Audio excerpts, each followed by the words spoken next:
না, সেই দিন আপা কত সুন্দর করে আমাকে আংটিটা দেখাতে আসলো, আমার ওভাবে ডায়মন্ড সোনা নিয়ে তুলনা করা একদমই উচিত হয়নি। উফ, ভালো লাগছে না। যাই, আজকে একটু আমি আপার সঙ্গে দেখা করে আসি। যাই তো। ওয়াল্লা গো, আপা আপনার ঠোঁটে কি হয়েছে? মৌমাছি কামড় দিছে নাকি? আপা, মৌমাছি কেমন করে কামড় দিল আপনার ঠোঁটে? কখন? হায় আল্লাহ, আপনার ঠোঁটের অবস্থা আপা। তো কোথায় গেছিলেন? কোন জঙ্গলে গেছিলেন? মৌমাছি কেমন করে আসলো? কেমন করে কামড় দিল আপনার ঠোঁটে? আল্লাহ আপা, আপনার ঠোঁট ফুলে একাকার অবস্থা। জ্বর টর আসছে আপা গায়ে?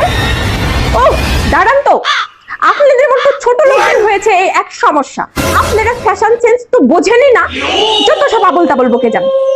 আমি কোনো জঙ্গলে যাইনি, আর আমার কোনো কিছু হয়নি, আমি ঠোঁটে ফিলার করেছি। ফিলার? সেটা আবার কি? এটা করতে আমার 1 লাখ টাকা খরচ হয়েছে, বুঝেছেন? হ্যাঁ, 1 লাখ টাকা? ও বাবা গো, এটা আবার কেমন কথা? হ্যাঁ, 1 লাখ টাকা লাগে এই ঠোঁট ফুলাতে? তার থেকে দুটো মৌমাছি উপরের এক ঠোঁটে নিচের এক ঠোঁটে কামড় দিলেই তো ফুলে যায়। 1 লাখ টাকা দেওয়ার কি দরকার আবার? জানতো আপনি এখান থেকে শুধু বিরক্ত করতে আসেন।